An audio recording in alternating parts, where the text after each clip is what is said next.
हिंदू पंचांग को प्राप्त करने के लिए हमारे चैनल को सब्सक्राइब करें, बेल आइकन प्रेस करें और लाइक और कमेंट करना बिल्कुल मत। आज का हिंदू पंचांग दिनांक 11 मार्च 2021, दिन गुरुवार, विक्रम संवत 2077, शक संवत 1942, अयन उत्तरायण, ऋतु वसंत, मास फाल्गुन, गुजरात एवं महाराष्ट्र अनुसार माघ, पक्ष कृष्ण, तिथि त्रयोदशी दोपहर 2:39 तक तत्पश्चात चतुर्दशी, नक्षत्र धनिष्ठा रात्रि 9:45 तक तत्पश्चात शतभिषा, योग शिव सुबह 9:25 तक तत्पश्चात सिद्ध, राहुकाल दोपहर 2:18 से दोपहर 3:48 तक, सूर्योदय 6:52, सूर्यास्त शाम के 6:45, दिशाशूल दक्षिण दिशा में। व्रत पर्व विवरण: महाशिवरात्रि व्रत, रात्रि जागरण, शिव पूजन, निशीथकाल रात्रि 12:24 से 1:13 तक, प्रहर प्रथम शाम 6:46 से, द्वितीय रात्रि 9:47 से, तृतीय मध्यरात्रि 12:48 से, चतुर्थ 12 मार्च प्रातः 3:49 से, हरिद्वार कुंभ पहला शाही स्नान। विशेष त्रयोदशी को बैंगन खाने से पुत्र का नाश होता है। ब्रह्मवैवर्त पुराण ब्रह्मखंड 27.29-34। हिंदू पंचांग शिवरात्रि। वैसे तो भगवान शिव का अभिषेक हमेशा करना चाहिए, लेकिन शिवरात्रि 11 मार्च गुरुवार का दिन कुछ खास है। यह दिन भगवान शिव जी का विशेष रूप से प्रिय माना जाता है। कई ग्रंथों में भी इस बात का वर्णन मिलता है। भगवान शिव का अभिषेक करने पर उनकी कृपा हमेशा बनी रहती है, मनोकामना पूरी होती है। धर्म सिंधु के दूसरे परिच्छेद के अनुसार अगर किसी खास फल की इच्छा हो तो भगवान के विशेष शिवलिंग की पूजा करनी चाहिए। यहाँ जानिए किस धातु के बने शिवलिंग की पूजा करने से कौन सा फल मिलता है। सोने के शिवलिंग पर अभिषेक करने से सत्यलोक स्वर्ग की प्राप्ति होती है। मोती के शिवलिंग पर अभिषेक करने से रोगों का नाश होता है। हीरे से निर्मित शिवलिंग पर अभिषेक करने से दीर्घायु की प्राप्ति होती है। पुखराज के शिवलिंग पर अभिषेक करने से धन लक्ष्मी की प्राप्ति होती है। स्फटिक के शिवलिंग पर अभिषेक करने से मनुष्य की सारी कामनाएं पूरी हो जाती हैं। नीलम के शिवलिंग पर अभिषेक करने से सम्मान की प्राप्ति होती है। चांदी से बने शिवलिंग पर अभिषेक करने से पितरों की मुक्ति होती है। तांबे के शिवलिंग पर अभिषेक करने से लंबी आयु की प्राप्ति होती है। लोहे के शिवलिंग पर अभिषेक करने से शत्रुओं का नाश होता है। आटे से बने शिवलिंग पर अभिषेक करने से रोगों से मुक्ति मिलती है। मक्खन से बने शिवलिंग पर अभिषेक करने पर सभी सुख प्राप्त होते हैं। गुड़ के शिवलिंग पर अभिषेक करने से अन्न की प्राप्ति होती है। हिंदू पंचांग कालसर्प दोष। फाल्गुन मास के कृष्ण पक्ष की चतुर्दशी तिथि को महाशिवरात्रि का पर्व मनाया जाता है। इस बार ये पर्व 11 मार्च गुरुवार को है। ज्योतिष के अनुसार जिन लोगों को कालसर्प दोष है, वे यदि इस दिन कुछ विशेष उपाय करें तो इस दोष से होने वाली परेशानियों से राहत मिल सकती है।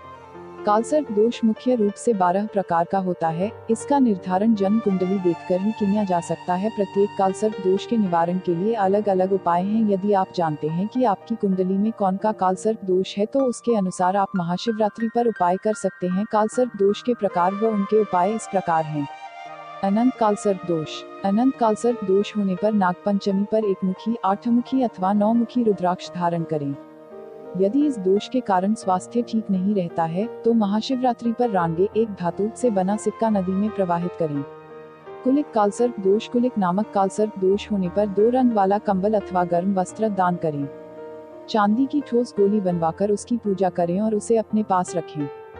वासुकी कालसर्प दोष। वासुकी कालसर्प दोष होने पर रात को सोते समय सिरहाने पर थोड़ा बाजरा रखें और सुबह उठकर उसे पक्षियों को खिला दें। महाशिवरात्रि पर लाल धागे में 3, 8 या 9 मुखी रुद्राक्ष धारण करें। शंखपाल कालसर्प दोष। शंखपाल कालसर्प दोष के निवारण के लिए 400 ग्राम साबुत बादाम बहते जल में प्रवाहित करें। महाशिवरात्रि पर शिवलिंग का दूध से अभिषेक करें। पद्म कालसर्प दोष। पद्म कालसर्प दोष होने पर महाशिवरात्रि से प्रारंभ करते हुए 40 दिनों तक रोज सरस्वती चालीसा का पाठ करें। जरूरतमंदों को पीले वस्त्र का दान करें और तुलसी का पौधा लगाएं। महापद्म कालसर्प दोष। महापद्म कालसर्प दोष के निदान के लिए हनुमान मंदिर में जाकर सुंदरकांड का पाठ करें। महाशिवरात्रि पर गरीब असहायों को भोजन करवाकर दान दक्षिणा दें। तक्षक कालसर्प दोष। तक्षक कालसर्प योग के निवारण के लिए 11 नारियल बहते हुए जल में प्रवाहित करें। सफेद कपड़े और चावल का दान करें। कर्कोटक कालसर्प दोष। कर्कोटक कालसर्प योग होने पर बटुक भैरव के मंदिर में जाकर उन्हें दही गुड़ का भोग लगाएं और पूजा करें। महाशिवरात्रि पर शीशे के 8 टुकड़े नदी में प्रवाहित करें। शंखचूड़ कालसर्प दोष। शंखचूड़ नामक कालसर्प दोष की शांति के लिए महाशिवरात्रि की रात सोने से पहले सिरहाने के पास जौ रखें और उसे अगले दिन पक्षियों को खिला दें। 5मुखी, 8मुखी या 9मुखी रुद्राक्ष धारण करें। घातक कालसर्प दोष। घातक कालसर्प के निवारण के लिए पीतल के बर्तन में गंगाजल भरकर अपने पूजा स्थल पर रखें। 4मुखी, 8मुखी और 9मुखी रुद्राक्ष हरे रंग के धागे में धारण करें। विषधर कालसर्प दोष। विषधर कालसर्प के निदान के लिए परिवार के सदस्यों की संख्या के बराबर नारियल लेकर एक नारियल पर उनका हाथ लगवाकर बहते हुए जल में प्रवाहित करें। महाशिवरात्रि पर भगवान शिव के मंदिर में जाकर यथाशक्ति दान दक्षिणा दें। शेषनाग कालसर्प दोष। शेषनाग कालसर्प दोष होने पर महाशिवरात्रि की पूर्व रात्रि को लाल कपड़े में थोड़े से बताशी व सफेद फूल बांधकर सिरहाने रखें और उसे अगले दिन सुबह उन्हें नदी में प्रवाहित कर दें। महाशिवरात्रि पर गरीबों को दूध व अन्य सफेद वस्तुओं का दान करें। हिंदू पंचांग। महाशिवरात्रि अर्धरात्रि की पूजा के लिए स्कंद पुराण में लिखा है कि फाल्गुन कृष्ण चतुर्दशी को निशिभ्रमंती भूतानि शक्तयः शूभहृदयतः हतस्तस्यां चतुर्दश्यां सत्यां तत्पूजनम भवेत्। अर्थात रात्रि के समय भूत, प्रेत, पिशाच, शक्तियां और स्वयं शिवजी भ्रमण करते हैं, अतः उस समय इनका पूजन करने से मनुष्य के पाप दूर हो जाते हैं। शिव पुराण में आया है, कालो निशीथो वै प्रोक्तो मध्ययामद्वयम् निशि। शिव पूजा विशेषण तत्काले भीष्ट सिद्धिदा एवं ज्ञात्वा नरः कुर्वन्यथोक्त फल भाग भवेत्। अर्थात रात के 4 प्रहरों में से जो बीच के 2 प्रहर हैं, उन्हें निषिद्धकाल कहा गया है। विशेषत उसी काल में की हुई भगवान शिव की पूजा अभीष्ट फल को देने वाली होती है। ऐसा जानकर कर्म करने वाला मनुष्य यथोक्त फल का भागी होता है। चतुर्दशी तिथि के स्वामी शिव हैं, अतः ज्योतिष शास्त्रों में इसे परम कल्याणकारी कहा गया है। वैसे तो शिवरात्रि हर महीने में आती है, परंतु फाल्गुन कृष्ण चतुर्दशी को महाशिवरात्रि कहा गया है। शिवरहस्य में कहा गया है, चतुर्दश्यां तु कृष्णाया फाल्गुने शिव पूजनम तामुपोष्य प्रयत्नन विषयान परिविजयेत। शिवरात्रि व्रत नाम सर्व पाप प्रनाशनम उद्धरण चिन्ह। शिवपुराण में ईशान संहिता के अनुसार फाल्गुन कृष्ण चतुर्दश्याम आदिदेवो महानिशि शिवलिंगत्योद्भूत कोटि सूर्य संप्रभ।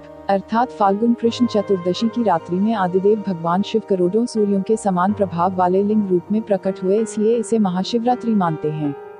शिवपुराण में विद्येश्वर संहिता के अनुसार शिवरात्रि के दिन ब्रह्मा जी तथा विष्णु जी ने अन्यान्य दिव्य उपहारों द्वारा सबसे पहले शिव पूजन किया था, जिससे प्रसन्न होकर महेश्वर ने कहा था कि आज का दिन एक महान दिन है, इसमें तुम्हारे द्वारा जो आज मेरी पूजा हुई है, इससे मैं तुम लोगों पर बहुत प्रसन्न हूँ। इसी कारण यह दिन परम पवित्र और महान से महान होगा। आज की यह तिथि महाशिवरात्रि के नाम से विख्यात होकर मेरे लिए परम प्रिय होगी। इसके समय में जो मेरे लिंग, निष्कल, अंग, आकृति से रहित निराकार स्वरूप के प्रतीक वीर, सकल साकार रूप के प्रतीक विग्रह की पूजा करेगा, वह पुरुष जगत की सृष्टि और पालन आदि कार्य भी कर सकता है। जो महाशिवरात्रि को दिन रात निराहार एवं जितेंद्रिय रहकर अपनी शक्ति के अनुसार निश्चल भाव से मेरी यथोचित पूजा करेगा, उसको मिलने वाले फल का वर्णन सुनो। 1 वर्ष तक निरंतर मेरी पूजा करने पर जो फल मिलता है, वह सारा केवल महाशिवरात्रि को मेरा पूजन करने से मनुष्य तत्काल प्राप्त कर लेता है। जैसे पूर्ण चंद्रमा का उदय समुद्र की वृद्धि का अवसर है, उसी प्रकार यह महाशिवरात्रि तिथि मेरे धर्म की वृद्धि का समय है। इस तिथि में मेरी स्थापना आदि का मंगलमय उत्सव होना चाहिए।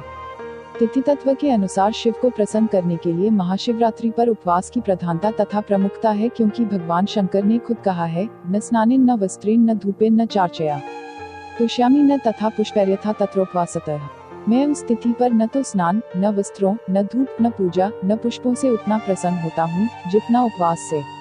स्कंद पुराण में लिखा है, सागरो यदि शुष्येत क्षीयेत हिमांपि मेरुमंदर शलाश्च ऋषलो विंध्य एव च चलन्त्येते कदाचिद व निश्चलम ही शिवव्रतम उद्धरण चिन्ह। अर्थात चाहे सागर सूख जाए, हिमालय भी क्षय को प्राप्त हो जाए, मंदर, विंध्यादि पर्वत भी विचलित हो जाए, पर शिव व्रत कभी निष्फल नहीं हो सकता, इसका फल अवश्य मिलता है। स्कंद पुराण में आता है, परात्पर नास्ति शिवरात्रि परात्परम न पूजयति भक्तेशं रुद्रम त्रिभुवनेश्वरम जिंतुर्जन सहस्रेषु भ्रमते नात्र संशयः। शिवरात्रि व्रत परात्पर सर्वश्रेष्ठ है, इससे बढ़कर श्रेष्ठ कुछ नहीं है। जो जीव इस रात्रि में त्रिभुवनपति भगवान महादेव की भक्ति पूर्वक पूजा नहीं करता, वह अवश्य सहस्रों वर्षों तक जन्म चक्रों में घूमता रहता है। ब्रह्मवैवर्त पुराण के अनुसार एकादशी को अन्न खाने से पाप लगता है और शिवरात्रि, रामनवमी तथा जन्माष्टमी के दिन अन्न खाने से दुगना पाप लगता है। अतः महाशिवरात्रि का व्रत अनिवार्य है। हिंदू पंचांग संपादक अंजनी नीलेश ठक्कर। हिंदू पंचांग प्रकाशित स्थल सूरत शहर गुजरात। हिंदू पंचांग। हमारे चैनल को सब्सक्राइब करें, उसके लिए सब्सक्राइब बटन दबाएं। नए वीडियोज़ का नोटिफिकेशन पाने के लिए